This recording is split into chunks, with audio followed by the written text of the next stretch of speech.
What's up, YouTube? We are back with episode 22 of the Super Deformed Gamescast, the only podcast on YouTube with more content than Street Fighter V. And now Doc is in the fucking podcast twice. I have no idea what's happening anymore. We've got Doc Squared going on. You guys see this? Am I the only one seeing this? The man returns. Nope. We got two Docs. We got two Docs. You guys see this is amazing. I've got double the pleasure. You know what? You could say there's a lot of DP in this podcast right now. We're delivering within the first 30 seconds. I know, yeah, no, this is already entertaining. What's going on, guys? How we doing this week? I'm good. Pretty good. Playing anime titty ninja games.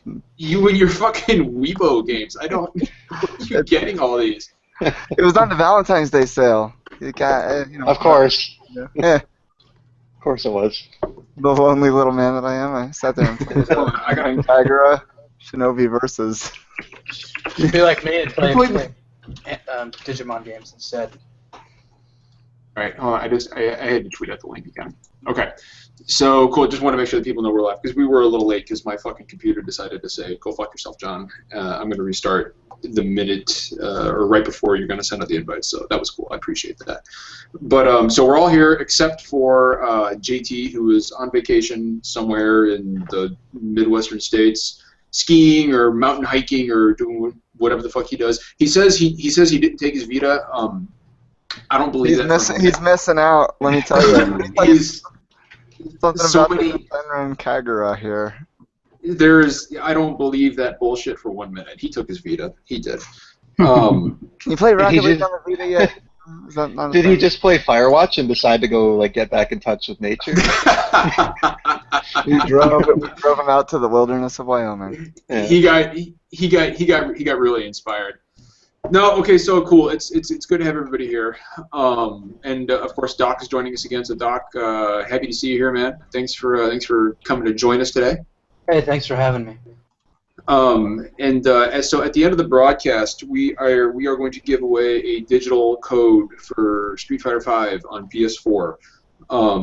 Next week, when I have something else to give away, I'll actually have a copy of Plants vs. Zombies Garden Warfare 2 next week to give away. So that'd be cool. And next week, I promise I'll use a much more intuitive means of deciding a winner. I didn't know about Twitter Draw or whatever it's called until Gabe told me, and by that point, it was too late. So I worked up an algorithm, and I came up with this glass full of names in it. So at the end of the podcast, I'll pull a name out, and whoever. Now, here's the big question, though, guys. If they're not present in the chat, and I pull their name, do they still win? No. Yeah, they should. Yes, I say yeah. Yeah. Oh, that's fine. Whatever. It's not as fun that way, but whatever. Yeah, okay. So yeah, look forward to please look forward to the end of the podcast.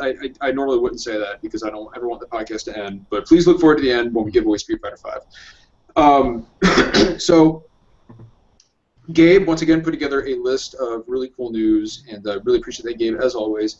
And I want to jump right into it, but before I do that, I want to talk real quick about the joint presentation today from Kojima and Guillermo del Toro at DICE 2016. I didn't actually get a chance to watch it, but I did see a lot of people reacting on Twitter, and apparently everybody on Twitter had high hopes that these two were going to announce a collaboration in the same vein as PT, and they were going to bring Norman Reedus on stage, and everybody was so disappointed when they didn't. And I'm honestly trying to understand how anybody fucking thought that was going to be a possibility today. He just formed his studio. It just started. I don't know why they thought they were going to hear or see anything.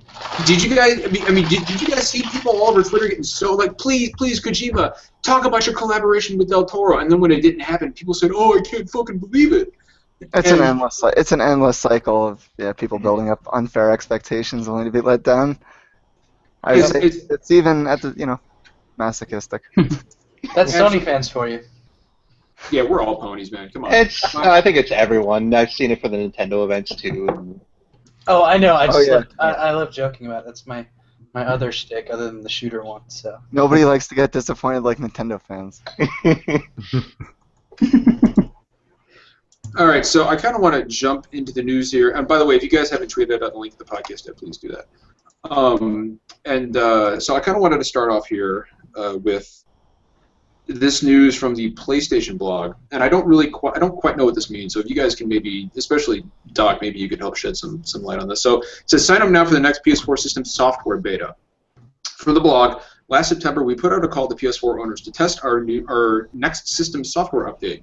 And since we're getting close to the release of our next system software update for PS4, we wanted to do it again. Starting today, you can sign up to be a beta tester and get a sneak peek at some of the features making their way to your PS4.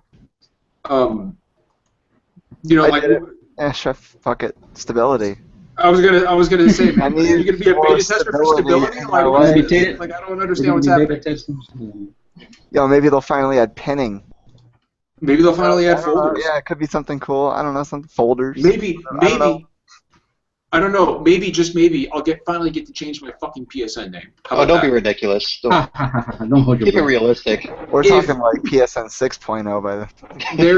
There is no good goddamn reason Sony has given me as to why that is still to this day not. I heard something about they have archaic infrastructure that needs to be completed. It has to be something so ridiculous and embarrassing that's why they can't say it. Like, it has to be.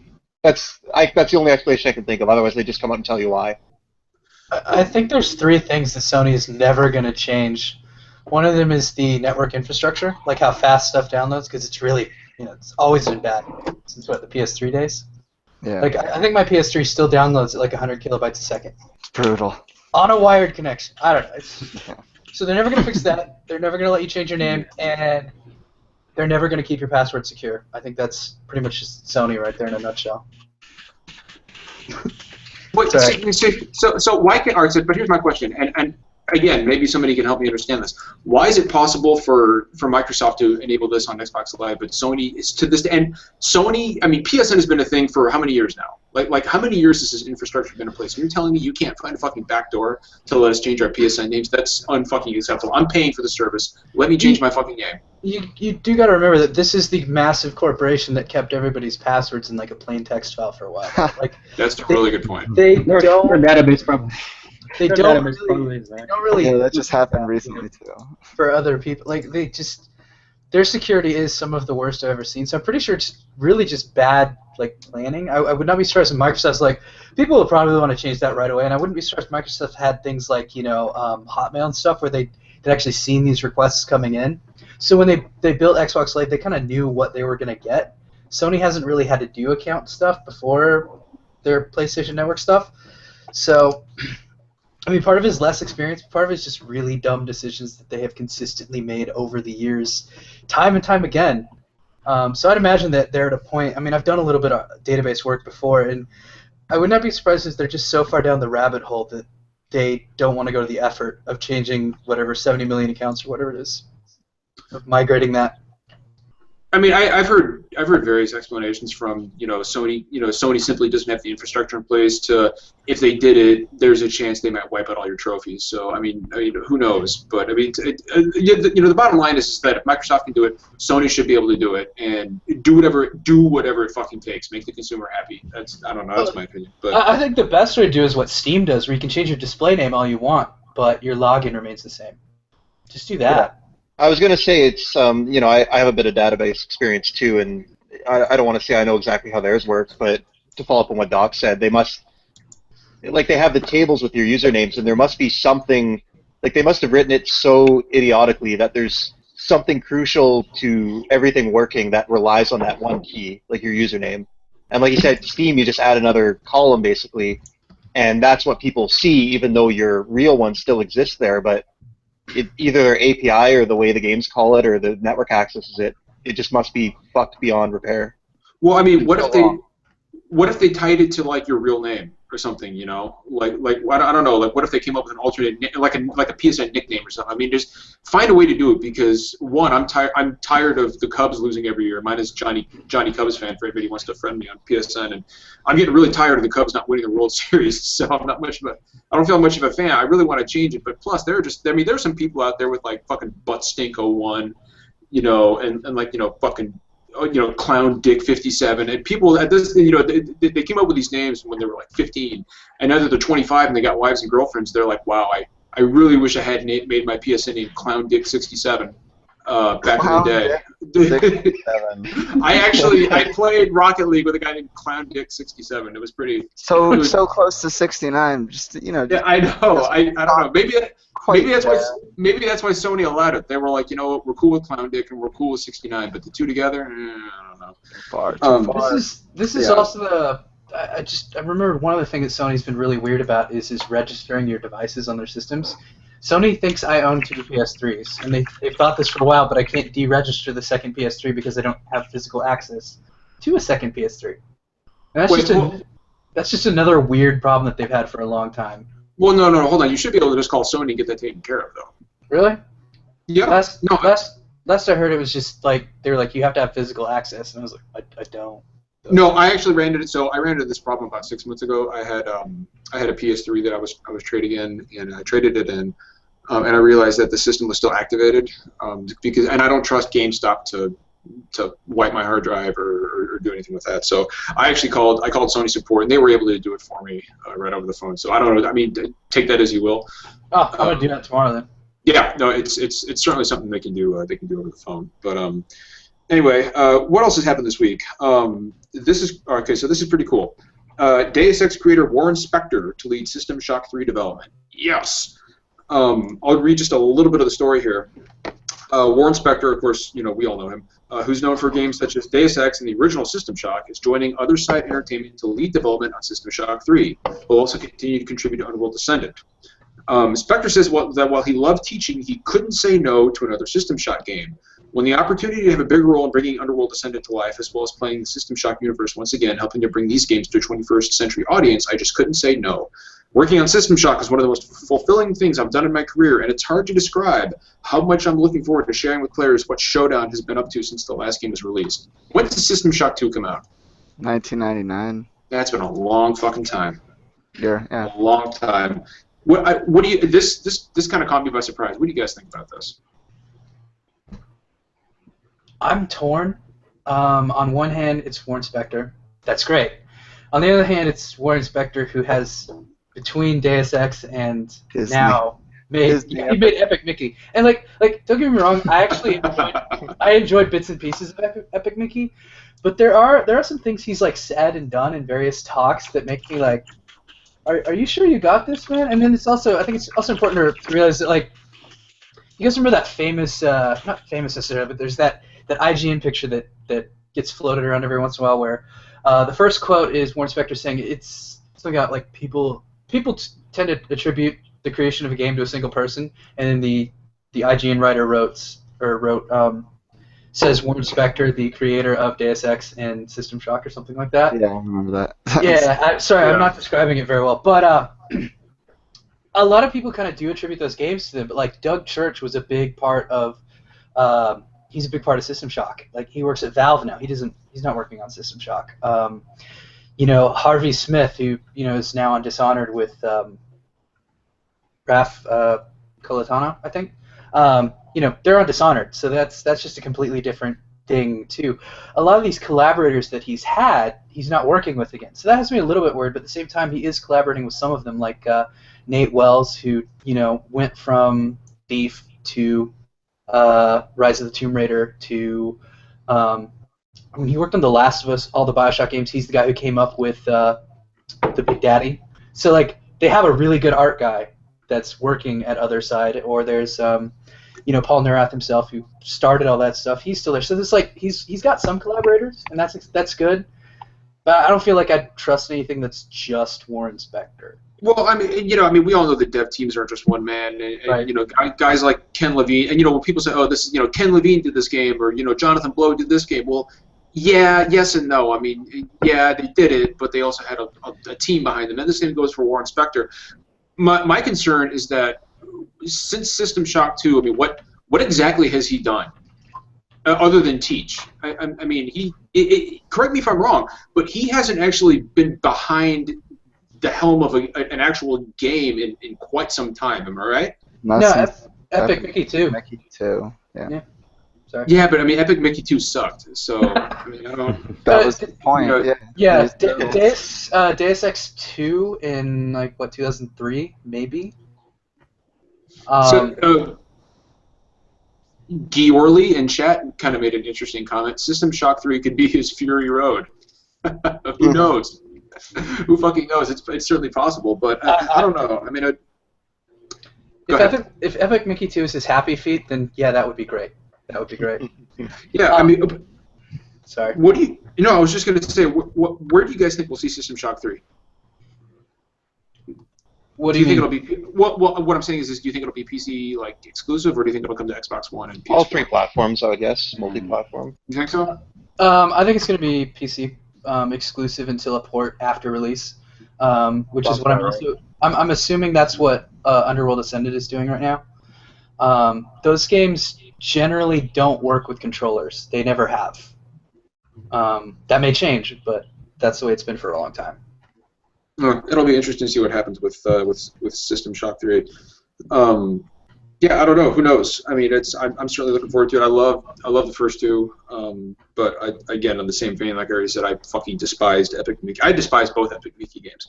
So I think they're fucking hot garbage. Best concept art that turned into a piece of shit. Yeah, dude, the concept art for especially the first Epic Mickey was so good.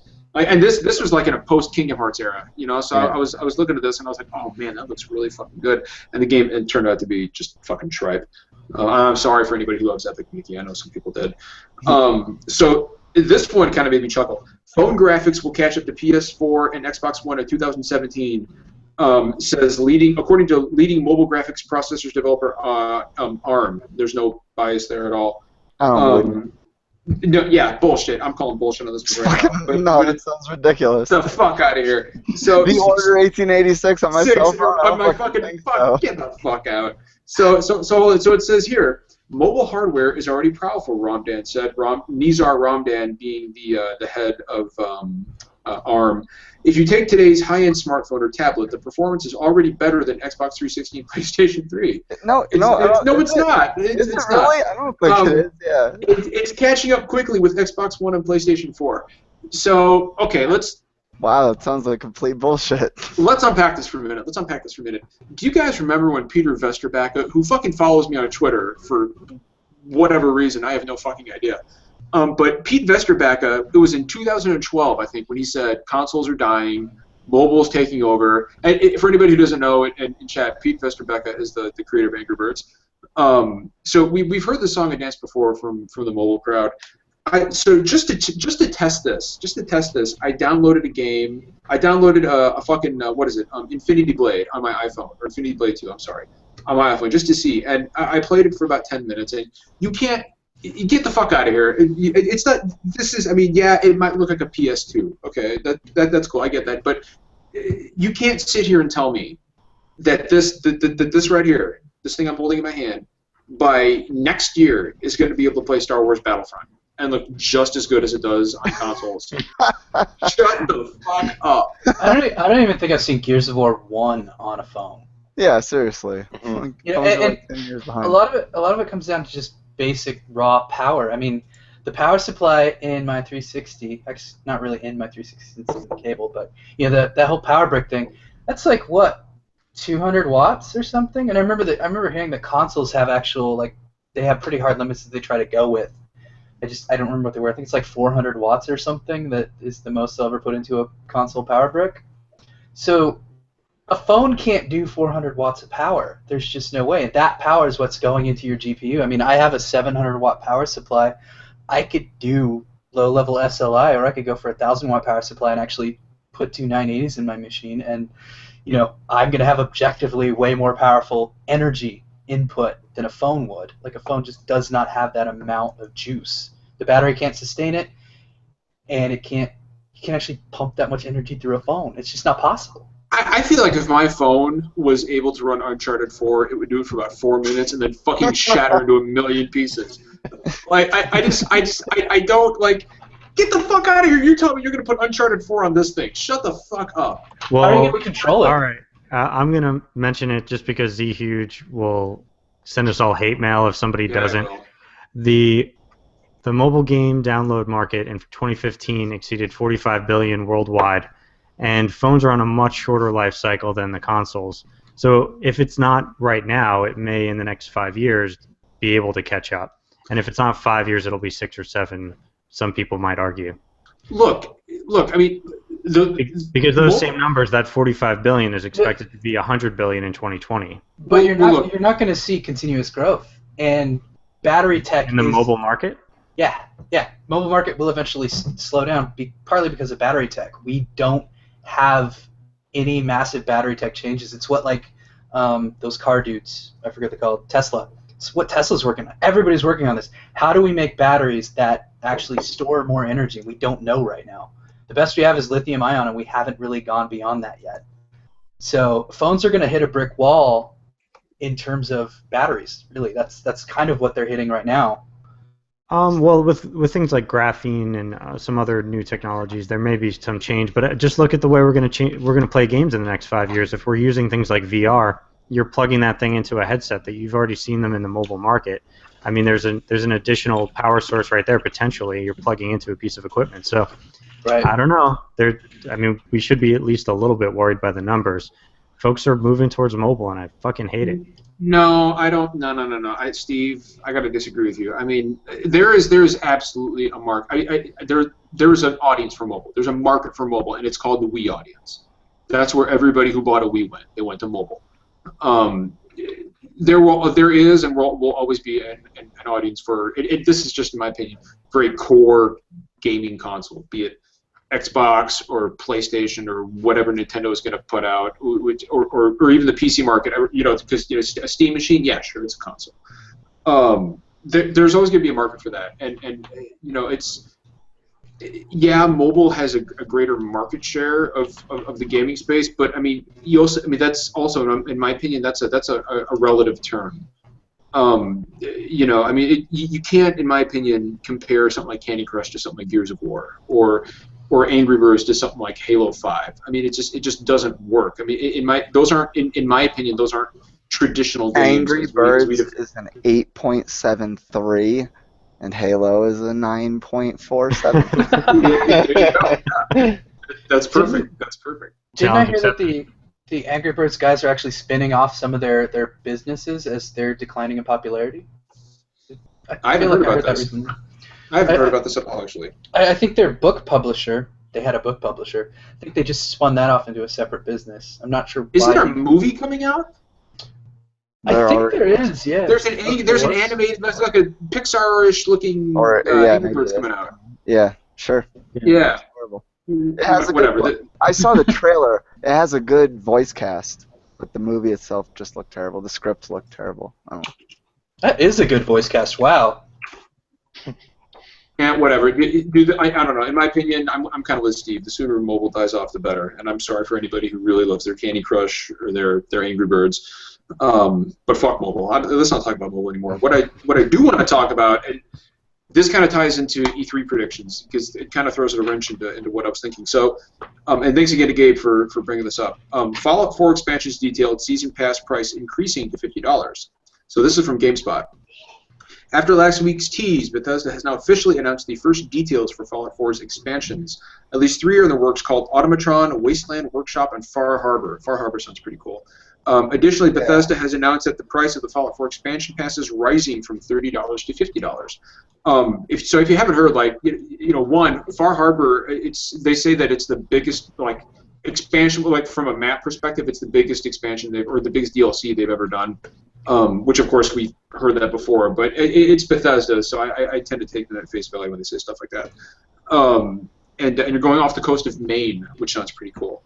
Hopefully there's really good clam chowder. But the other thing that kind of struck me as interesting about this, and I want to throw it to the group and see what you guys think, is that I was really, really surprised to see this announced so far in advance of E3. Because I was certain that this was going to be an E3 announcement, and obviously, the cat's out of the bag, and it was Bethesda who let the cat out of the bag. It wasn't a leak or anything. So I want to kind of pose this to the group and also to our friends in chat: is what does this mean for Bethesda's E3? Because obviously we'll see some Fallout 4 DLC, but this is not going to be a big announcement for them in Fallout 4. It's not going to be a big reveal because we know about it now. So I don't know. I mean, what do you think? It means they have other stuff to show? No, what I'm asking is, do you think this leaves a door open for something big, like an Elder Scrolls, for example? Well, we did hear today that they have 3 Bethesda like the actual Bethesda developer has 3 projects under development. So they have to like triple their fucking staff. Yeah, that's really strange. Like I assume one of those is the next big DLC for Fallout. I think there's going to be another one. I think they've announced it, but I'm pretty sure that they're going to announce a Fire Harbor or whatever it's called type thing as well later. I think they're going to give us 2, but I could be wrong. Okay, so a few people in chat made a good point, and this is something I should have brought up. Shortly after this was announced, Bethesda says they have 3 new IPs that they're currently working on. So they've actually, this is something they've never done before. They're working on 3 things at once. So they split the team up. And there are a lot of theories as to what these 3 IPs could be. Somebody in chat mentioned a Fallout MMO, which I think probably makes a lot of sense. I hope that's not the case, because I thought Elder Scrolls Online was hot trash, but I'm also not an MMO guy. Steve is the huge MMO guy. Fucking nerd. But I can absolutely. Brian, we miss you. Yeah, I know. Yeah, Brian. So I just want to clarify, because Bethesda Game Studios is their actual studio, but they have guys like Machine Games that are separate from them, right? In terms of development. Yeah. So are these 3 new IPs coming from Bethesda Game Studios, or could that include Machine Games as well? No, that is Bethesda. That's okay. What I was told, anyways. I don't think it will be an MMO just because that's Bethesda Online. That's a different developer. I think that's the studio that would do it. The ones that make Fallout and Elder Scrolls. Yeah. Okay. Okay. So here's the thing, though. Like, are they? And somebody in chat mentioned this. I mean, are they? Do we know that they're new IPs, or are they just new games? They're new games, as far as I know. Okay, so they're not necessarily new IPs. I think they might have even said projects, which is why I think one of them is another DLC for Fallout 4, and one of them is probably Elder Scrolls 6. But I'm sure one of them is. I'm calling it now. One of them is Elder Scrolls 6, and the other one is The Evil Within 2. That'd be Tango. That'd be Tango, though. And Tango, we know Tango's working on The Evil Within 2, anyways. Oh, I can't fucking wait. What a great fucking The Evil Within was that scratched that Resident Evil 4 itch that I've been trying to get after the past 7 years. Part, yeah. That was I'm replaying it right now. Just an absolutely fucking fantastic game. But no, I can absolutely see this being. I don't know, like how many pieces of DLC do you think we'll get for Fallout 4? How many did 3 have? Was it 5 or 4? It was a lot. I feel like it was more than Elder Scrolls or more than Skyrim got. It was like 5. Yeah, there was a lot more than what Skyrim. It was 5. I think I can remember them pretty much all. I had to play through all of them earlier this year. That was fun. Did you really? Mothership Zeta was so fucking bad. I hated it. I hated Mothership Zeta. That's the only one I didn't play. Yeah. No, I never played any of them. I mean, I played Fallout 3, but I never. You missed out on The Pit was good, and Broken Point Lookout. Point Lookout was great. Yeah. I played Broken Steel on PS3, and it runs at like 5 frames per second. Sounds about right. Yeah. All right. Next on the list, I know that Brandon is going to be really excited about this. Knack 2 has been leaked. The game that everybody's asked for is here, and then it was pulled off the developer's resume, probably in shame. So this is from VG247. A resume belonging to a 3D animator at Taiwan-based XPEC Entertainment has Knack 2 listed as in development. According to the animator, she's been working with Knack 2 since May 2015, specifically on animated 3D character motions and cutscenes for the PS4 system. Knack 2 has since been removed from her resume after the information was posted on NeoGAF. Fucking GAF. Which I am a part of. So the fact that she removed it from her resume tells me that the game's absolutely fucking in development. Which kind of baffles my mind. So Newly Found Gamer in chat says Knack was a good game. Newly Found Gamer, I know this is your first time on the podcast, and I'm really happy that you're here, but no. I haven't played it. I actually have no. All respect to you, Newly Found Gamer, but I will defend Knack in that I don't think it's like the worst game ever made. Like it's not. I don't think it's actively bad. It's just inoffensively boring. But everybody loves Knack when it comes to PS Plus. Like I could see them improving on it in a sequel for sure.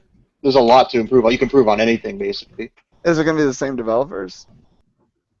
Yeah, as far as I can tell. Yeah, I mean that's but I'm more concerned about the fact that everybody in our chat seems to love fucking Knack. Dude, I really... What I meant to say was Knack is the greatest game I've probably ever played. Okay, I love Knack. Knack is the best. Like I said, I don't like it or dislike it. I'll wait for it to come to PS Plus and then I'll play it.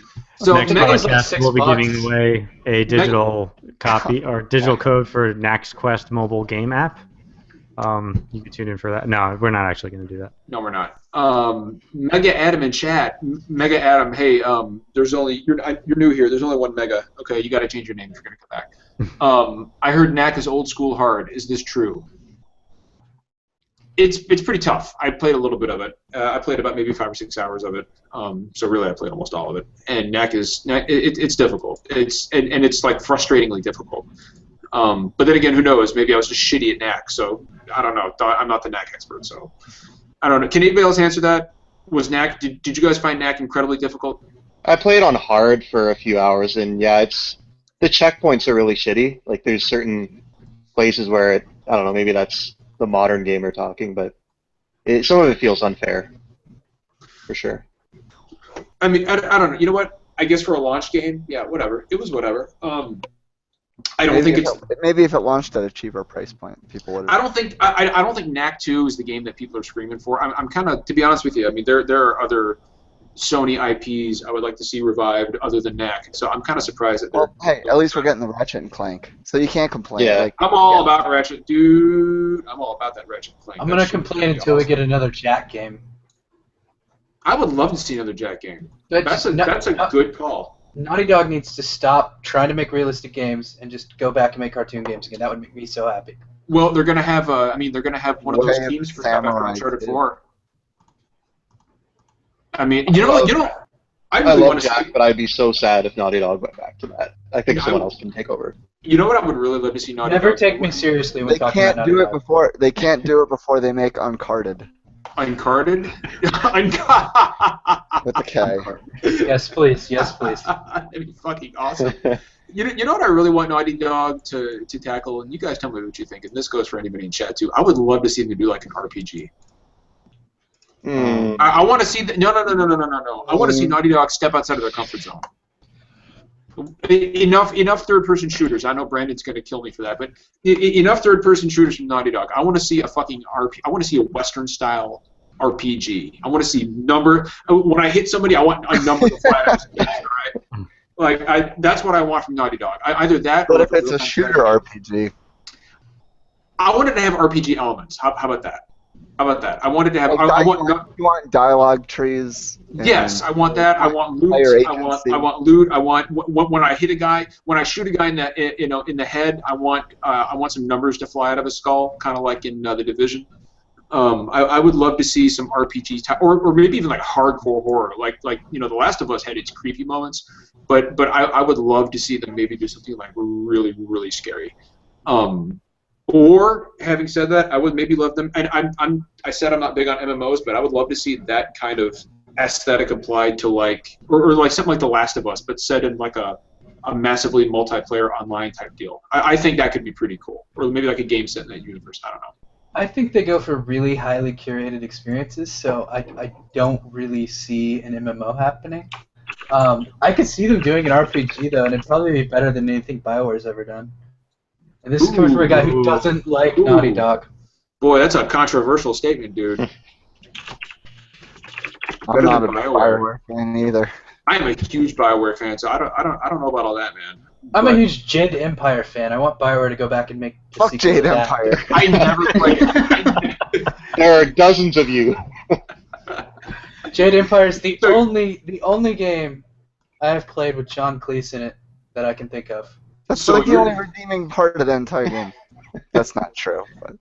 So you're the one. He's the one. He's the one Jade Empire fan. I've never played it, so I can't pass judgment on it. But I've heard very, very, very middling things about it. IGN gave it a 9.9. Yeah, but IGN gave IGN give, dude. IGN gives 9. Yeah, that's a 9. They said it was the best IGN RPG in the Xbox. Yeah. Which What did they take? shit.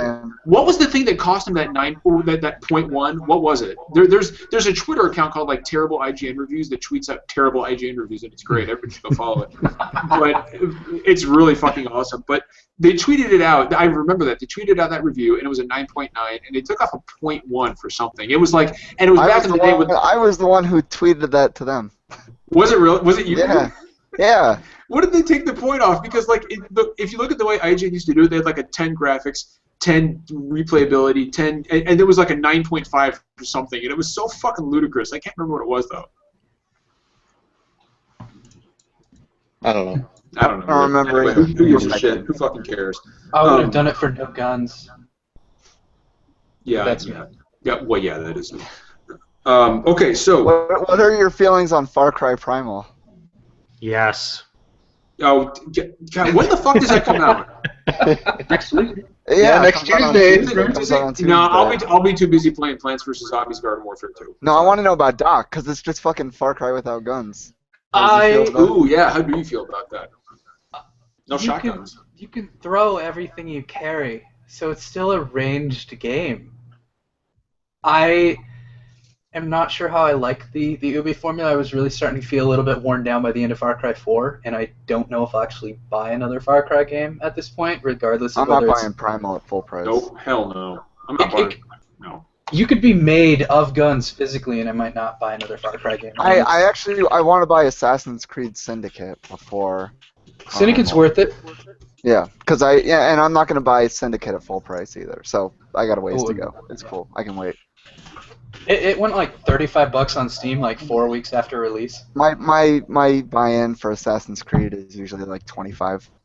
Yeah. You know, speaking of Assassin's Creed, it just so happens that Ubisoft says when Assassin's Creed does return, it may no longer be an annual release, which, to be honest with you, is probably the best fucking news that could possibly happen to that franchise. So this is a story from GameSpot.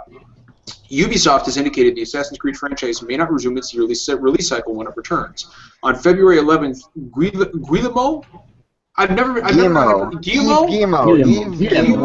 Guillemot. Oh, you know what? Guillemot. It's French. Whatever. Jeff, is that how you pronounce it? I know you're. Oh yes, our resident Canadian expert in Am I French. pronouncing it right? Contrary to popular belief, people in Western Canada don't know shit about French. You guys probably know more, especially those of you on the East Coast. Holy shit. I told Jeff that when he plays games, he probably plays them on a stool made out of stacked up flapjacks. I'm so fucked up. I'm such a piece of shit. Okay, on February 11th, whatever the fuck this guy's name is, we all know who he is. He confirmed Ubisoft would not be releasing a new. You know what? I can't pronounce shit. We've been over this on the show before. Would not be releasing a new entry in the series in 2016, ending a 7-year trend that started with Assassin's Creed 2, which ironically is the best game in the series. Instead, it is taking time off so that it can be re-examined and evolved. The goal is not automatically to come back on an annual cycle, but to come back on a regular basis, which could fucking mean anything. We saw it was time to give it lots of time so developers could really work on the property and all the mechanics to make sure we could take the series to the next level. And then he says, the last thing he says is, we have focused one of our best teams behind what we were working on Assassin's Creed. We have given them all the time for releasing something that we hope to be exceptional.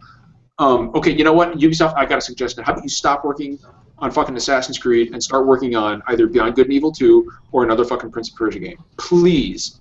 Please. I don't want any more. We're done. We're done here. We don't need any more Assassin's Creed. I'm so fucking tired of hearing about this series. The series stopped being great after Brotherhood, in my opinion. Every game after that has just been on a steady decline. Are they doing a movie? Yeah, they're doing. They are doing a movie starring Michael Fassbender. Starring Michael Fassbender, who looks like he has no fucking idea. Who's gonna play Aiden Pierce in the Watch Dogs movie? Oh, dude, you know it's got to be Keanu Reeves. Sam Worthington. It's got to be Keanu Reeves. It has to be Keanu Reeves. It has to be. I feel like after Mr. Robot, everybody's gonna try to go after Rami. What's his face? The guy who played Josh. Yeah. What's his name? Rami Malek. He's the. The guy who played Josh in Until Dawn. Yeah, I know who you're talking about. Yeah. Okay. Yeah. I love Until Dawn. Oh, Good game. I got my platinum. What a great fucking game that is. Man, fuck that. I'm not going for the platinum. Dude, it's tedious easy. picking up all those little It's collectibles. 2 It's playthroughs. it's just fucking tedious. Like I don't want to run around It picking took- up all, and you gotta reload saves. Fuck all that. It's too It much took work. me two playthroughs, man. Come on, man up. Unskippable cutscenes. I can't. I did the order for some reason. I don't know. Dude, I actually fired up the order to get my platinum, and I made it by 2 hours, and I was like, I don't know if I can do this. You are I was halfway. like, I don't know if I can. I was halfway there, but I was like, man, I really don't know if I fucking have it in me to play through this game again. But so honestly, Assassin's Creed, that's all well and good, and I understand that taking some time off from the series is what it needs, and who knows, maybe they'll put out a great game set in Egypt, and it'll all be good. But there are so many fucking, I mean, there are other properties that Ubisoft has that I would really, really like to see more from. Like I mean, Beyond Good and Evil 2 is, I mean, that's a given, but I would love to see another Prince of Persia game because the Sands of Time, has stood the test of time. Yeah, dude. Honestly, the Sands of Time was probably one of, if not my favorite game from the PS2 era. I absolutely fucking adored that game, and I would love to see something like that brought to the modern age, and which is exactly why Ubisoft won't do it. They're still stuck on Assassin's Creed, and I believe Ubisoft has explicitly stated that Assassin's Creed has replaced Prince of Persia. Yeah, they have. I think it's because actually I remember reading this somewhere. They don't want to do Prince of Persia because they have to pay a license for it. So that's why Assassin's Creed is so much their thing. Yeah. So you're more likely to get an Assassin's Creed that has mechanics like Prince of Persia than you would ever see a Prince of Persia game. Because they don't own Prince of Persia. Well, hold on. Who does? I thought they own the IP. No, I think it's actually the creator of the original game who owns it. Really? Was that Jordan Mechner? Jordan Mechner, yeah. Yeah. No shit, I didn't know that. Well, I guess I'm never gonna fucking get it. But fine. I mean, Prince of Persia aside, dude, I would much rather have Beyond Good and Evil 2 than I would give up every Assassin's Creed from here on till the end of time if I could just get Beyond Good and Evil 2. Finally, just that's all I want. Is Beyond Good and Evil 2. But I want a lot of things. I want Portal 3, which I'll never get. I want Half-Life 3, which I'll never get. So whatever. It's all good. You're gonna get a Dota 3 and you're gonna like it. I'll probably get. Jesus. I'll probably get Half-Life 3 on mobile because phones are getting so goddamn powerful now. Okay, what's next? Man tries to steal video games from Walmart, gets caught, pees on floor. What is that? I love this headline. One more time, please. Okay, sure, no problem. Man tries to steal video games from Walmart, gets caught, pees on floor. Okay, let's Florida. Moving on. No. We're gonna unpack this. Okay, so another story involved. Well, hold on. Here's my question. The first line of the story from GameSpot is another story involving video games and public urination has emerged. Another. Is there another one? It's an emergency. Plaguing the country. Is there something I wasn't aware of? Like what's happening? A month after. Oh, never mind. They go to explain it. A month after someone peed on video games at a Pennsylvania Target. So this says a month after someone peed on video games at a Pennsylvania Target, another man in Tennessee has been arrested after attempting to steal video games from a local Walmart and then urinating in the store after he got caught. So it says WKRN in Murfreesboro obtained the arrest report, which says that the man, John Garvin, and an unnamed woman tried to steal almost $500 worth of video games. A loss prevention officer caught them and escorted the pair to an office inside the store as they waited for authorities to arrive. It was then that Gavin started peeing inside the office, according to it. Jesus Christ. What was the story from about, I don't know, like it was sometime late last year when some dude was caught jerking off for PS4s in a Walmart. You guys remember that? Like, what? Thankfully, I don't. VR is getting weird. VR is getting really weird.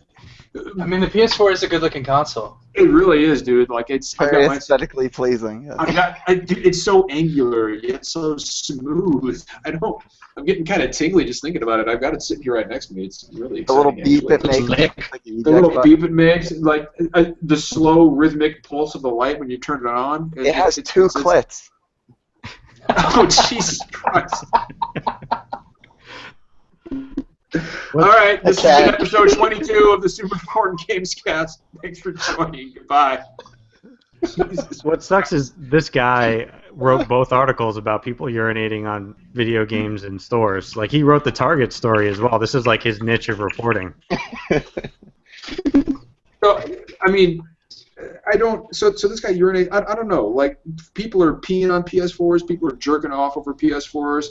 I love my PS4, but it doesn't get me that excited. I mean, holy shit, this is fucking amazing, dude. And every one of these, from a guy peeing on video games, from a guy peeing in an office to a guy masturbating nails, they're all at Walmart, by the way. I just want to point that out. Wow, that's fucking incredible. I can't believe you guys hadn't heard about this. This is my favorite news story all week. This is great. Okay. It's up there for me. All right. So what else is going on? Hideo Kojima reunites with Norman Reedus. Norman Reedus, who was set to star in Konami's now-canceled horror game Silent Hills, recently reunited with legendary game designer Hideo Kojima. In a post on Twitter, Kojima shared a photo of the two of them together, which got everybody all fucking excited, saying he met with the actor to provide an update on his new studio. I'll ask what you guys think, and again, anybody in chat is welcome to chime in. I am sure. You're fucking what? what? I'm sure they will. Yeah. You're a robot. Yeah, you're cutting Well, out. hold on. Alright, Is that Mr. better? Robot. Don't worry, gato, Mr. Roboto. Is that better? Can you guys hear me? There you go. Okay, cool. I did the robot. and it got better. So I am sure that Del Toro and Kojima and Norman Reedus are all talking together, and they're all talking about collaborating on maybe a spiritual successor to PT. Which really hurts my heart that never happened. I'm sure it's happening. Him and Del Toro appear on stage at DICE 2016, and he's meeting with Norman Reedus. None of this is a coincidence, in my opinion.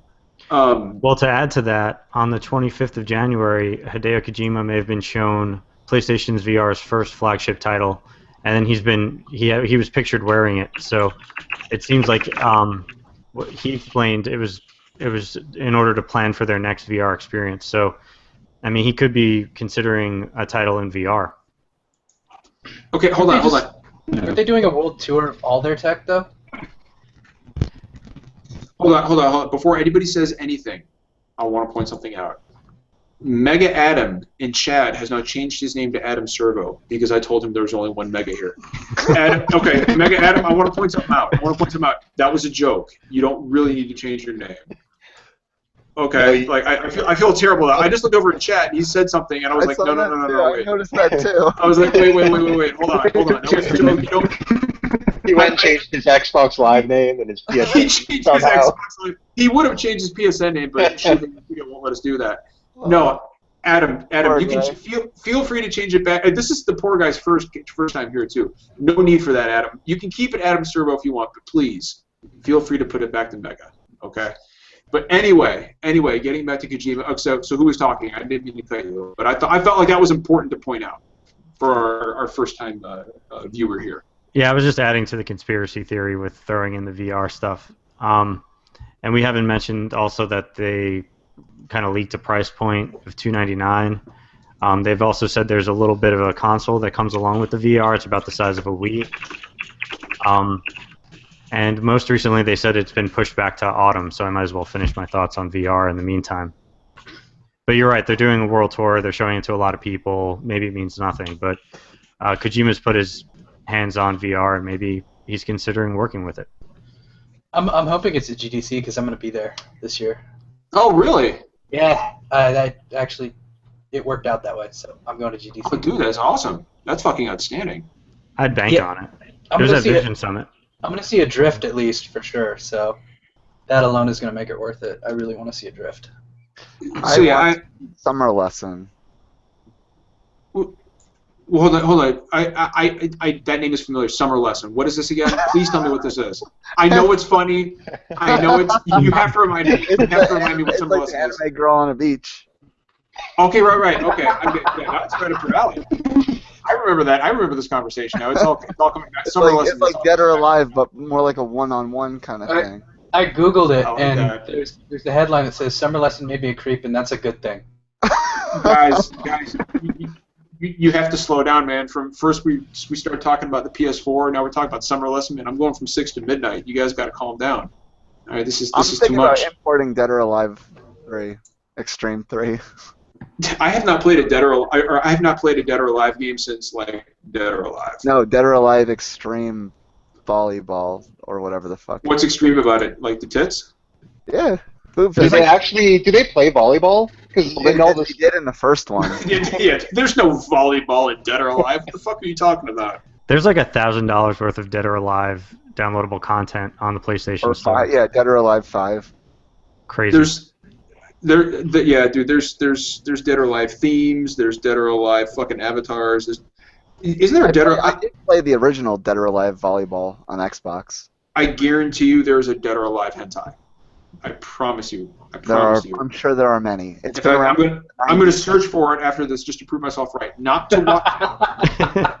for Not- research, for Not science. to watch it, but for research purposes, so I can report back on next gonna week's watch it, episode. Well, I'm going to have to watch it just to make sure that it is what I think it is. But I've seen the I'm not going to touch myself when I do it, though. I can guarantee you that, because you should never jerk off to a cartoon. That's just my personal opinion. But all The this, Dead or Alive Extreme games are very easy to play with one hand.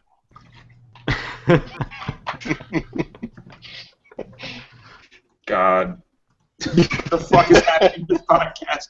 This is why Gabe doesn't say anything. It's not because he doesn't want to. It's because he's so disgusted by this pornography. Hey, Gabe, by the way, where's your video? I don't know if you're sitting in the bathroom or the boardroom. Yeah, man, it's fucking horrible. Where we Wi-Fi, so I decided that until I get a new camera, I'm sticking to my desktop. So for now, it's just audio. Gabe, I'm gonna be honest, bro. I didn't understand. I mean, yes, I'm a shit. I'm not even gonna lie, dude. You sound like Skynet right now. Okay, like the robots are taking over, dude. Like, oh, this is this is the worst modding I've ever heard in my life. Poor Gabe.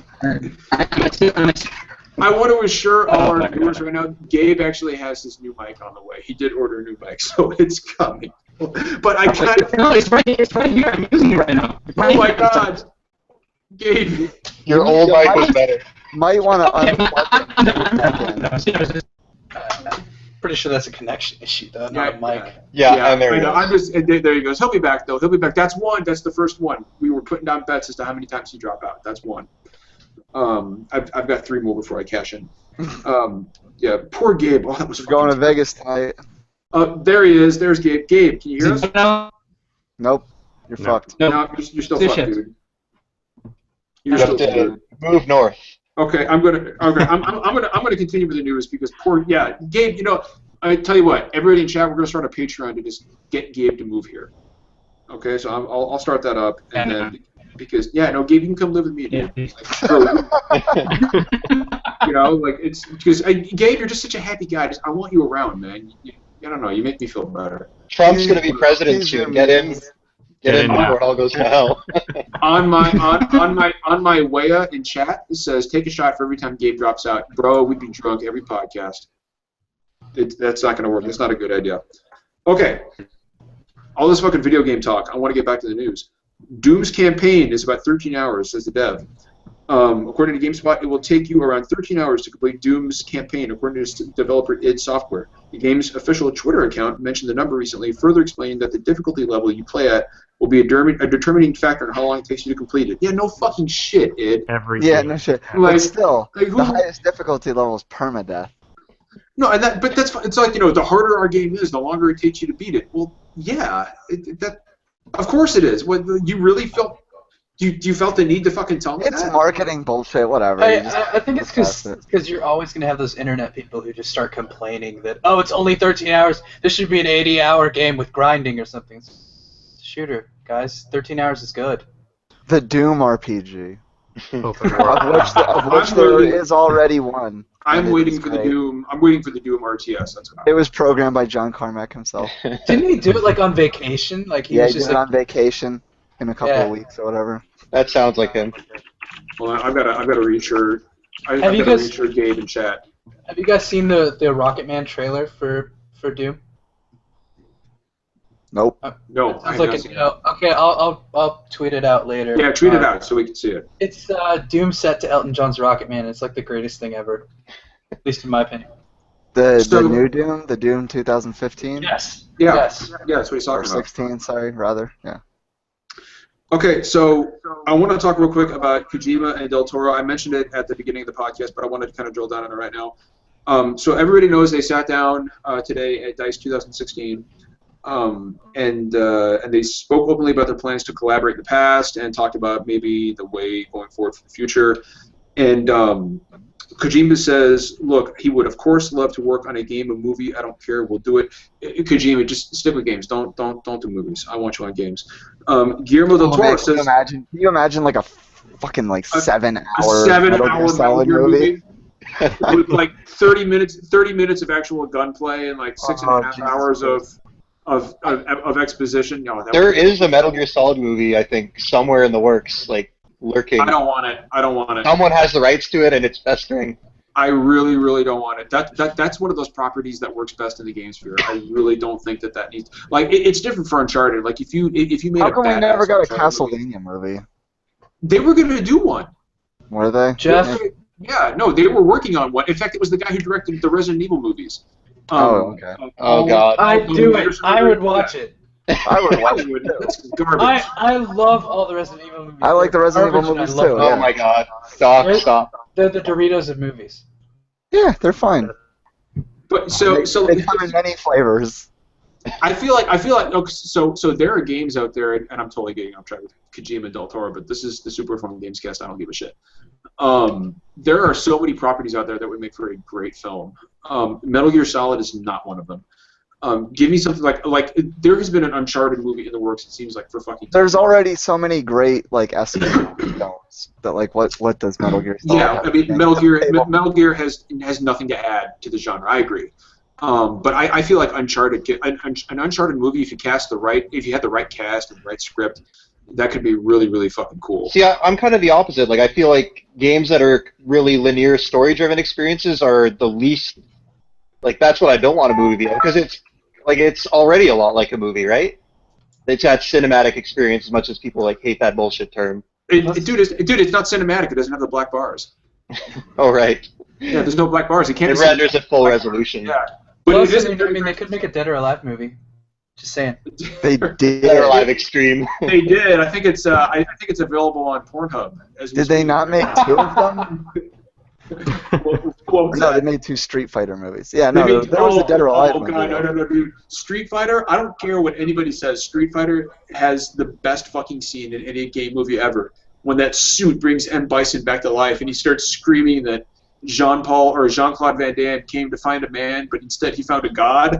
I was like, that movie is movie is fantastic. I love that movie. Raul Julia is, and I know that when I think fucking badass American Colonel Guile, my first choice is a Frenchman. You know, Tell me about it. What the fuck are you doing? But there was also Mortal Kombat, dude. Like the first Mortal Kombat. I'm talking the movie, not the game. That was actually fun. That was a fun fucking movie. Double Dragon was not great. I never saw it. Oh, you didn't miss Double anything. Dragon. No. But dude, like then there was Mortal Kombat Annihilation. That movie was as bad as Double Dragon. I actually went to the theater to go see Mortal Kombat Annihilation, and dude, I want to tell you, like the special effects reminded me of like the same kind of green screen effects you see like whenever you see the local weatherman give a news report about there's rain coming south.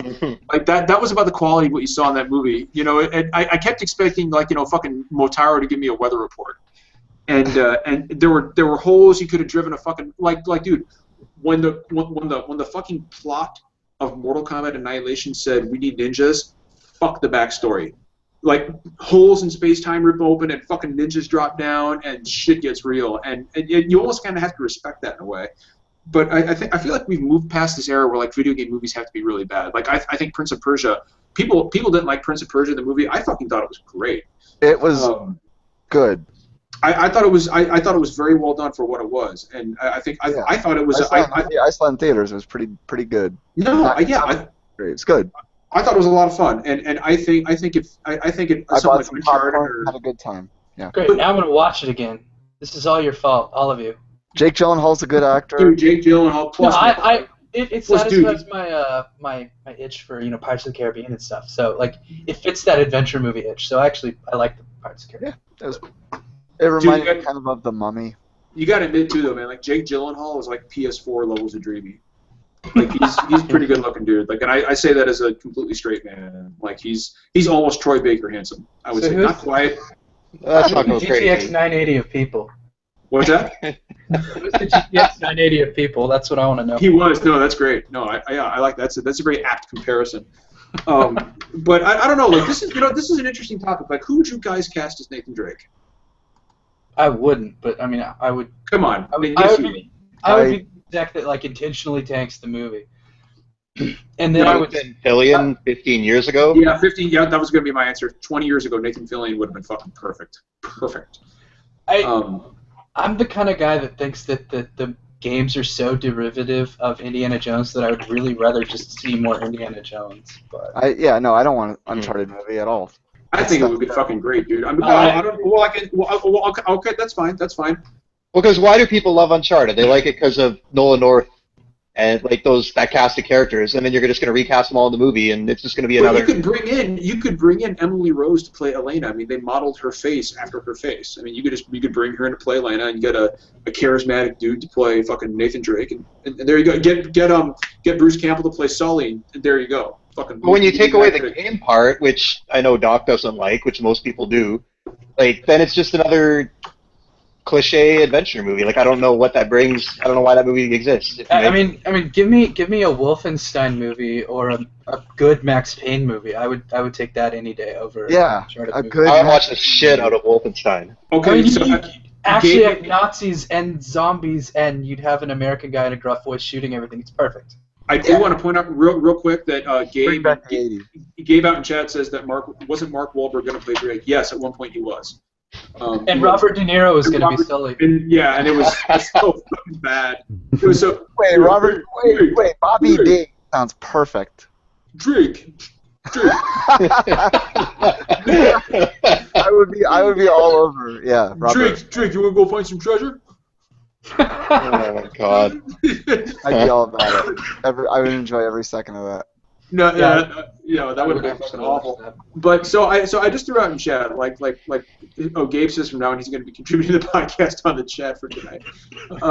Poor Gabe, I feel so bad for him. Not really though.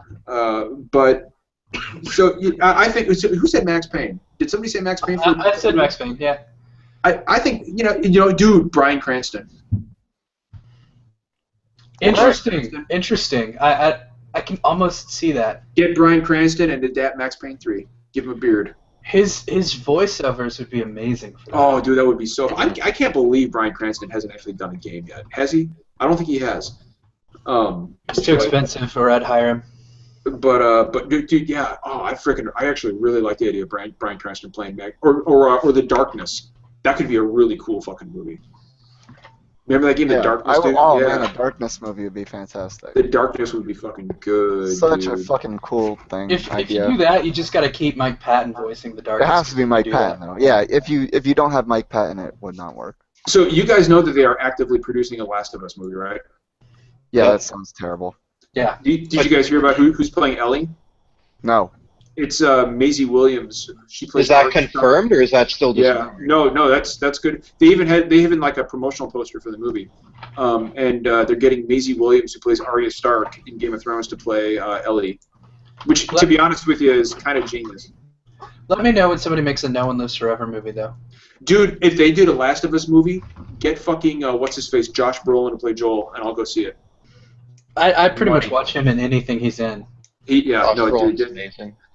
Josh Brolin, his voice is only second to yours, Doc, in the soothing department. He does a very, very soothing voice.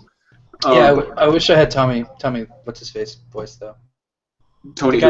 The guy that Josh Brolin plays the younger version of in Men in Black 3. Tommy Lee Jones. Oh, yes. Tommy Lee Jones. Yeah. Yes. I wish my voice sounded like that though. Why? That'd be terrible. Yeah, I don't know what's so great about Tommy. I just walk around quoting No Country for Old Men all the time and sounding wise. So newly found gamer in chat says Ellen Page should play Ellen. No, I disagree. Didn't she try to sue them? She's like 30. She actually, well, one, she's too old, but two, like I think they actually did like heavily base the look of Ellie off of Ellen Page originally, and I know that Ellen Page had a fucking problem with it. I don't know if she sued them, but I do know she raised a stink about it. Because she was in Beyond. Andy, look at me going. Chet says, "Get Andy Dick to play Ellie." A coked out Ellie, coked out Andy Dick. Who was it that sued the makers of GTA 5? It was Lindsay Lohan. Lindsay Lohan sued Rockstar. For that picture of the girl that was going like this. Yeah, I know, because I remember that. Didn't they actually reveal who the model was in that source too? Yes, something like that. Yeah. Yeah, they did. It was a completely bogus thing. Chris Reyes in chat wants a Killer 7 movie. Never played it. I would love a Killer 7 movie. Dude, Suda Games, like, if I watched a movie based on a Suda Games, I would need to be tripping balls to see that. I mean, that's Suda Games are no joke, dude. Those things fucking Suda weirds me out. Can I get an Undead Nightmare movie? Because I would kill for that. What's Red Dead Redemption. Yeah, dude, that'd be great, and especially in today's environment where everybody's crazy about zombies. That'd be fun, dude. You know what? I would love like an HBO Red Dead Redemption television show. I hate Red Dead, so I wouldn't go there. But oh my god, get the fuck off of this Wow. podcast! It's because I like things like Deadwood and a bunch of really good. Red Dead was the second best game of last generation after The Last of Us. Period. That's a fact. That's not opinion. That's a fact. Yeah, Doc. What have you done? I think my top 5 for last generation had like Bulletstorm and stuff in it, so I'm very different from people who think I fucking love Bulletstorm too. Don't get me wrong. Hey, by the way, for anybody in chat, because I know we've got some first-time viewers today, this is pretty much how we do it. We talk about the news, and then we literally just ramble on from video game topic to video game topic. So what you see is what you get. But at least we're going to start giving away free shit now. So, you came to the right place. Anyway, keep going. I didn't know the fuck you guys were talking about. Keep going. Yes, no, Bulletstorm. Someone said Onimusha. It's a real shame nobody fucking bought Bulletstorm but me and Brandon, because Bulletstorm was a really fun game. Hey, I bought like 3 copies. Why did you buy 3 copies of Bulletstorm? Because I needed a copy on Windows and I needed a copy on Steam. I feel like I bought some gift copies too, maybe. I love that game. I want everyone to play that game. Very great game. Wiz Island 15 in chat says, Meg, referring to me. It's Megative, not Meg. Meg makes me sound like the chick from Hercules, and I don't appreciate that. Meg regretting the guest tonight. No, I would never, ever, ever, ever regret Doc. I just regret his poor taste. Just everything he says. Doc is the new shit taste Jeff. That's what he is. Sorry, Jeff. But hey, dude, this is good news. You're no longer shit taste Jeff. Now we have shit taste Doc. So it's all good. Yeah, but he has reasons for like backing up his choices, and I don't. Yeah. So.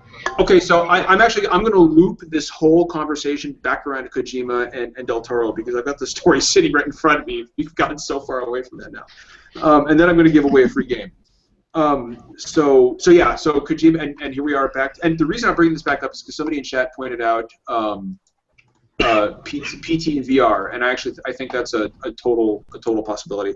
At least a PT style game in VR, because it makes sense. So Kojima says, or Del Toro says, that he's done with game making, except with this man, referring to Kojima. He says, "I'll do whatever the fuck he wants." Del Toro's such a badass. Allison Road is doing VR, by the way. What's that? Allison Road, the PT thing for PC, that's doing VR. Yeah, no, dude, I heard about that actually. I watched a video, dude. That's with like the creepy little girl at the end. That shit looks scary. That looks scary as fuck, dude. So Kojima says, "I feel extremely free right now. I'm trying to make a big, very edgy game. Everything's got to be edgy. With a small team, I have to do something that's." He says it like not 90% of games are edgy. Yeah, there's no such thing as an edgy game in this day. Del Toro emphasized the importance of freedom paired with ambition, explaining that success can be defined as fucking up on your own terms. I love the fact that Del Toro has zero fucks to give. Like, he just does not give a fuck. He's made too many goddamn great movies. He has, dude. I still haven't seen Crimson Peak. I'm going to see it this weekend, actually. I'm really fucking excited about it. But I like I said earlier, I think it is an absolute 110%, 120% given that we are going to get a collaboration between Del Toro, Kojima, and Norman Reedus. It's going to happen. These guys aren't just meeting together out of fucking coincidence. The question is what is it going to be? How close is it going to hew to the original PT concept, and will we see it on VR? And VR, by the way, I just want to throw this out. I don't know if you guys had heard, but we've talked about what the possible release date may be several times on this podcast. And I guess GameStop recently, it was GameStop or Ubisoft, I can't remember which one it was, but they outed the most likely release date is fall. They said, yeah, it was GameStop. They said we're going to be selling the VR system in the fall. And they had also mentioned selling the system itself or selling the VR headset itself for $299. And then everything together, like bundled with the controllers in a game, I guess, for like $499, which, to be honest with you, sounds reasonable. If for $299, I mean, I hope you've already got the PlayStation Move controllers, because if not, I don't know what you're gonna do. But they announced a bundle as well for $129 that would give you the Move peripherals as well as the camera. That is literally what I just fucking said, Steve. I said there was always a bundle. You said good luck, as if you didn't know there was a bundle. So no, I knew there was a bundle, Steve. I knew there was. Stop trying. I have a coupon code for you as well. Do you want me to continue? I do want you to continue. Please keep going. Keep going. This is how we do it here at SDGC. When the squirrel's in here, everything just fucking falls apart. Okay, so what was that, Steve? Why don't you continue telling everyone what I told them earlier? No, go ahead. No, you go ahead. I want you to. No, this is good, because when I mentioned that Kojima was doing this, I mentioned all of these things. But yeah, the $299 price point, the autumn release date. Yes. Well, so, what episode are we up to? We're up to 22. We're at 22 now. Okay. So do you have to buy the $300 thing and the $130 thing? So that's actually a really interesting question. Nobody has mentioned whether or not the actual headset itself will be usable with a PS4 controller. I would imagine it would have to be, right? Like, I mean, you can't release a peripheral like that and then not have it compatible with a controller, right? Like, they're not gonna. Are they gonna? And that's a good question. Are they gonna force the Move controllers on you? Does anybody know this? I mean, do we have any? I don't think anybody knows. I don't think they've said one way or the other. I imagine it'll be, because doesn't Oculus have like an optional controller that they're working on? Like, I imagine it'll just be like an enhanced experience, but not required. I think Oculus ships with 360 controllers too, right? No, it ships with Xbox One controller. Oh, okay. Well, Georley on chat says they've said you can. So I guess if that's true, I guess maybe you can't use it. I mean, it would make total sense to let people use the PS4 controller, because if somebody goes out to buy the like let's say it is $299 for the PSVR, which I think, by the way, is I think that's a great price for PSVR. If they go out and they buy the base headset, but they're not able to use it, and they're forced into buying the Move controllers that they don't own, that's shitty. That is shitty as fuck, and I really hope that's not the case. Well, do we know if it'll be hackable, like kind of like how you can use the PS controller on the PC? I'm sure it will. I'm sure it will, dude. I know there's some open source VR drivers, and I'd love to be able to use a PSVR on my computer. I guarantee, like, I'm not a PC Master Race guy, like Shit Taste Jeff or JT. But I'm sorry, Jeff. I don't know. I shouldn't call you out like that. But no, I would guarantee you. Yeah, I think so. I mean, shit like this gets hacked all the time, and it'll be a less expensive. When people do break it open, it'll be a less expensive alternate to Oculus Rift. Yeah, I think so. But again, I'm speaking from the expert from the perspective of not being an expert. So take it as you will. I'm just struggling to understand how a console that can barely push 60 is going to be able to do VR. But well, I don't know, man. I mean, everybody who's used it, has really, really had great things to say about it. The games won't look like Assassin's Creed Unity or something like that. No, they won't even look like Assassin's Creed 2. Yeah, exactly. Yeah. All right, so I think we should go ahead and give away a copy of Street Fighter V. So for anybody in chat who has who let me know that they wanted in on this, what I did is I did not know about Twitter Draw, which is a program that you can use. If somebody retweets your shit, then all you got to do is use Twitter Draw, and then it does a random algorithm and it picks a winner at random. I did not know about that until Gabe informed me about it. So next week, when I have a copy of Plants vs. Zombies, Garden Warfare 2. I will do it. I'll do it that way. Now, Brandon Norley in chat makes a good. He raises a question that I rose before we went on the air. He says they should be in chat. It's more fun. I agree with him. I don't know if that's a dick move or not. I don't know. What do you guys think? If I pull somebody here right now and they're not in chat, should I pull again? I mean, they're not here. Did you make it clear that they would need to be in chat to win? I guess. I said on Twitter. I said join us in chat to find out if you won. Yeah. That counts. Okay, fuck it. Yeah. No. Yeah, okay. fuck it. It counts. All right. Yep. Whatever. It counts. Who gives a shit? They have to be in. They have to be in chat. They have to be in chat. Okay. So if you're not in chat, then tough titty said the kitty. All right. I'm gonna pull now. So here's my Oh, Giorli says, where are you pulling from? I missed the instructions. So basically, I threw it out on Twitter and I said, everybody. Right from your fat ass. Right. You're such a dick. Jesus, Brandon. Holy shit! Where the hell did that come from? Okay, so what I'm doing is here is the I'm sorry. last 12 names. This is the part, yeah, this is the part where I get bored. Asshole Brandon over here, fucking getting bored on his own podcast. Okay, so here we go. I'm gonna go ahead and by the way, Brandon is not bored. He's full of shit. I bet it's gonna be Jeff. So here we go. I know there's nobody from the podcast that is in this thing. So That's what you think. So here we go. What the fuck is that? The drum roll, man. Oh, man. What? Somebody playing drums? What the hell was that?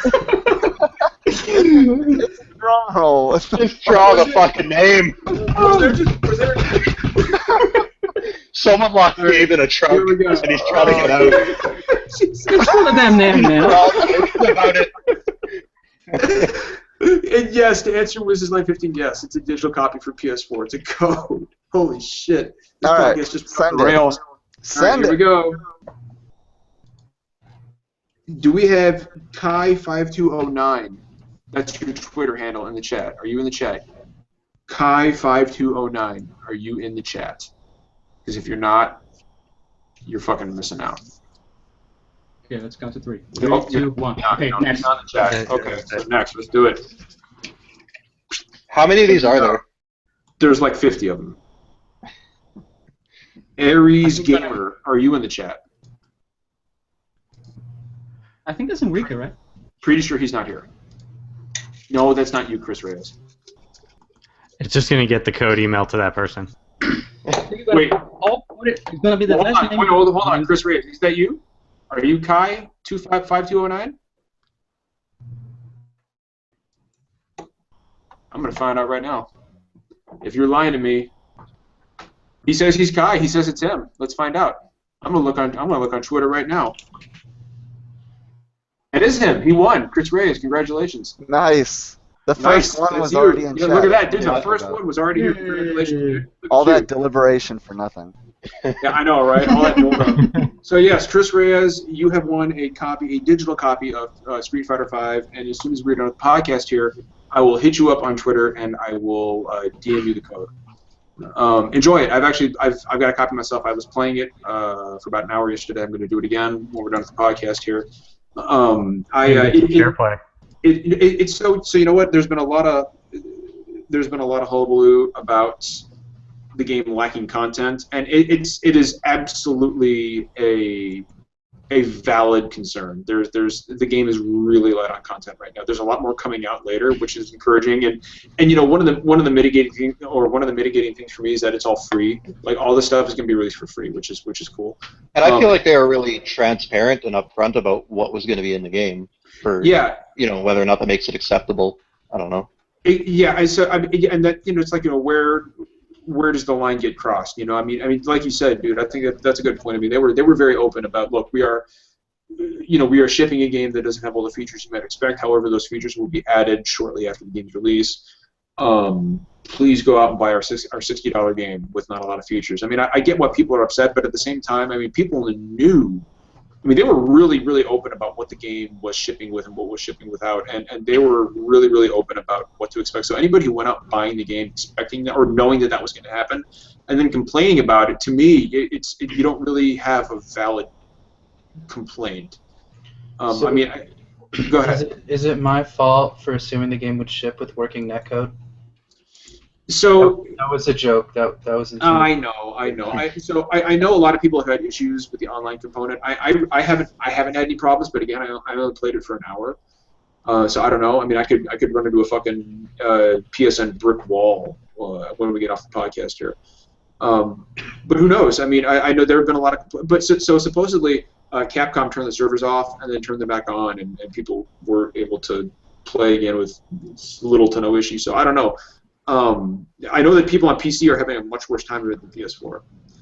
I've seen a lot of bad things about this game on PC, which is why we're doing a PS4 giveaway and not a PC one. PC one has the butt slap though. PC has what? PC one has the butt slap though. Therefore, it is the greatest version. Yeah, exactly. Yeah. Does the game have a decent tutorial for like the new mechanics that they've introduced, the changes from Street Fighter 4? Does it tutorialize that in a good way? Yeah, it's not bad. I mean, I'm not a Street Fighter fan. I haven't played it. I'm not interested in buying it. It does what it's supposed to do, and the tutorial is literally the first thing that you come across. But the tutorial doesn't teach you anything. It tells you press punch to punch. No, but it teaches you the mechanics of the game. If you're unfamiliar with Street Fighter, I mean, you will be. No, but does it teach you what changed from what's new in Street Fighter 5? Does it teach you that? Like the new, I don't even know what the new mechanics that they brought in are, but does it explain those in a meaningful way? Not that I saw. No, not that I saw. I mean, I kind of breezed through most of the tutorial because I've played most of the Street Fighter games, so I know what's going on. So and I figured whatever the fuck else, I'll just figure it out. I'm a salty, yeah, man. Fucking, I'm like Lupe Fiasco beating what's his face. I've never played a fighting game before, really, and I bought Street Fighter 5, and it basically, it told you how to move and how to punch and how to kick. It's like, there's combos, and it's like, go check out training mode. But the training mode is just you and a dummy AI that you can kind of mess around with, but it doesn't... Oh, training? I think you said tranny mode. I was like, whoa. Like, I wasn't... Is this like some deals, like a pre-order? Sorry, my DLC really in November. It's a pre-order bonus that I wasn't even aware of. DLC Blanca's from Brazil. Oh my God! All right, I think we'll end it there. It's been a hell of a night. Unfortunately. Does anybody have anything else? No? Okay, everybody's fucking silent. Okay, so what we'll do is next week I will have a copy of Plants vs. Zombies Garden Warfare 2 to give away, and that will also be a digital download. I don't know if it'll be for PS4 or for Xbox One. So you guys stay tuned for that. And if nobody has anything else, Doc, thanks for joining us again, man. It's always a pleasure to have you here. This was a weird fucking episode. Everybody, it went totally off the rails, but I don't even care. Whatever. I gave away a free game, and that's all I do. We do this for fun. Yeah, I'm not trying to make any money off of it unless I make money off of it, and then I'm super serious about it. Okay, so if nobody has anything else, become the Fine Brothers. Then we'll be, I know, we're gonna trademark Super and Deformed and Gamescast. But then any combination of those three words, you're gonna owe us $5. Okay, so for everybody who joined us in chat, thanks a lot, guys. And hey, Chris Reyes, congratulations. And I will add you on PSN. In fact, everybody in chat, add him on PSN. It's Chris Graves. It's right in the chat. As soon as we get off of here, I will send you a DM with your download code for Street Fighter 5. Enjoy it on us. And for everybody who is tuned in, this has been episode 22 of the Super Performance Gamescast. You can join us every Thursday night at 8 o'clock Eastern Standard Time, where we sit here and we talk about news and we ramble about random video game bullshit. And as always, it's not always poetry, and we don't always agree with each other, but we always keep it real. And somebody's telling you, Doc, that it was a joke earlier. Wiz's Land 15. I don't know what he's referring to, but he says it was a joke. So whatever he said to offend you, I hope you forgive him. unless he's a dick, and in that case, This is a podcast about forgiveness. it really is. Yeah, it's a podcast about togetherness and forgiveness. It's kind of like you remember when Sean Layden said when he introduced the Last Guardian E3 last year, and he said it's a story of adventure and companionship, about friendship, and he could have been talking about this podcast right here. It's a real adventure. Sean Layden is our muse. John Layden, he's the reason we're doing what we're doing today. Him and his fucking 2 sizes too small Crash Bandicoot t-shirt. Man, we are all a bunch right. of stony ponies, huh? Yeah, we are. We really, really are.